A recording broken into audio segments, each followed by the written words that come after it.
Hey everyone, this is Salamander Anagram with ReaktorTutorials.com, and today I'm going to show you how to build a Formant filter in Reaktor using only primary modules.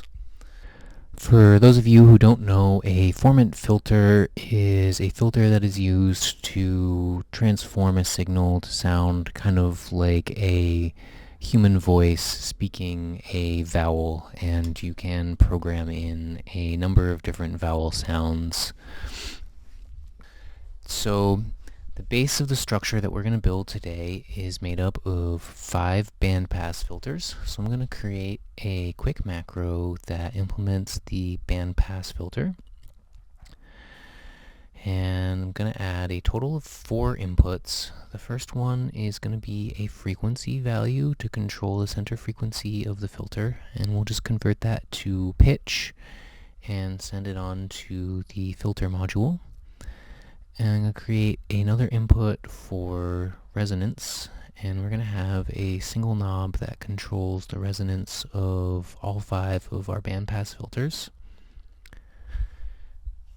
We're going to have a third input for the audio. Well, this is going to end up being input number 4 actually, because after this I'm going to add a 4th input to control the overall amplitude, but I'm going to set it to be port number 2, and we'll attach that to the input of a mixer module, which will control the bandpass output of our filter module. So pretty simple. And like I said, we're going to have 5 bandpass filters, so I'm just going to duplicate this structure 5 times. And basically what we're doing with these 5 bandpass filters is creating our formants that are going to be emphasized with our formant filter. So let's create a resonance knob and give it a value from 0 to 0.98. And then we can duplicate our filter macro here. And I do want to point out that these bandpass filters are not really ideal for a formant filter, but I'm going to use them anyway instead of building a new filter from scratch in core, just because that would be pretty time-consuming and difficult to explain.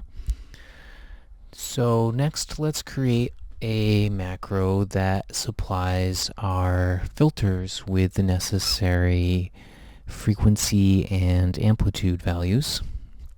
So I'm going to create a knob and use it to control a selector, and I'm going to put frequency values for a couple of different frequency numbers for a couple different vowels in the inputs of our selector module. So for the purpose of this tutorial, I'm going to program in frequency and amplitude values for 2 vowels, alto A and alto E. And the knob will morph between these 2 values. And if you wanted to extend this structure to morph between several other different types of vowels, it's really easy. You can just extend the selector modules and put in the appropriate values and extend the range of the vowel knob as well, and you'll be done.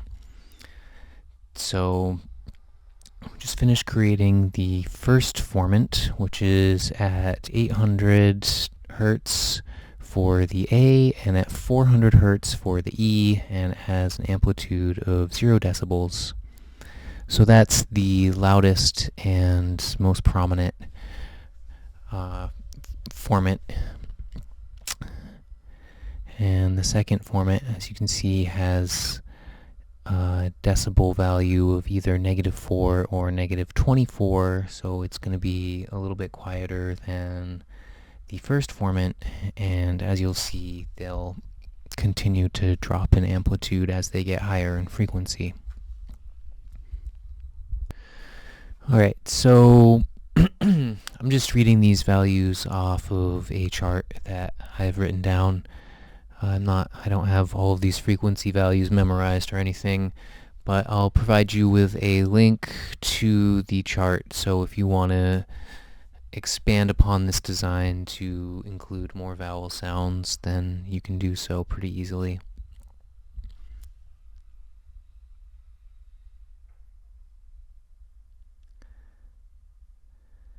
And towards the end here, we are getting towards having some formants with some really low decibel values, so I'm not sure even how necessary it is to include all 5 bandpass filters.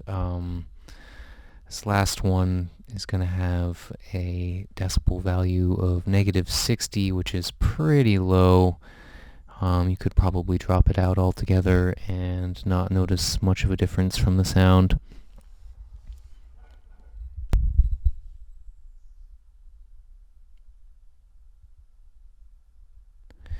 Alright, so now it's a simple matter of connecting all the frequency and amplitude inputs and outputs to each other, and then we'll go about the business of supplying a sound source for the filter to give you an idea of what it sounds like.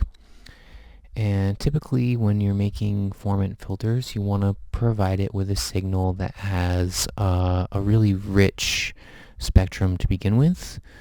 And so you don't want to use a sine wave, which is a really boring sound. You want to use something a little more exciting, like a sawtooth or maybe a pulse wave. So for the purpose of this tutorial, I'll just use a sawtooth, which has a very rich spectrum. And I'm just going to create a very simple structure around it with a very simple envelope and a constant amplitude of 1.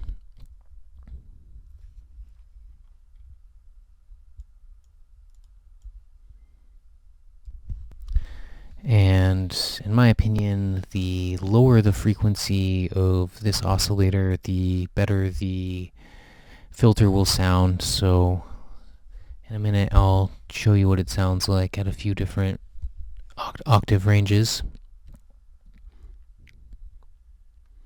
So we supply the output of the oscillator to all 5 of our bandpass filters. And what's really missing about our bandpass filters is that we should have a way to decide the width of the pass range, which we really just don't have. And it would be better to build some simple resonator filters, but we can kind of use the resonance knob to give us some control over the width of the filter shape. Let's just take a minute to rearrange our panel here, and I'll give you some sound samples.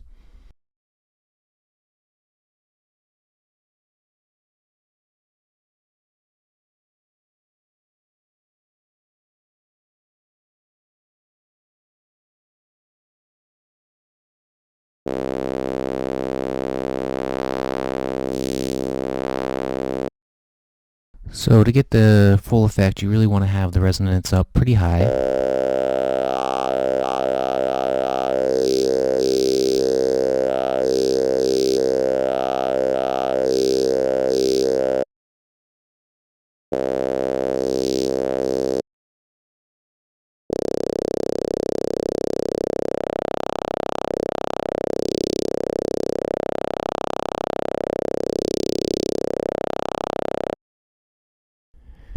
Alright, I hope you guys like this tutorial. You can subscribe to our YouTube channel for a lot more just like it. I'm going to prepare a text-based tutorial on making some more sophisticated formant filters in the near future, so I hope you'll tune into those at reaktortutorials.com.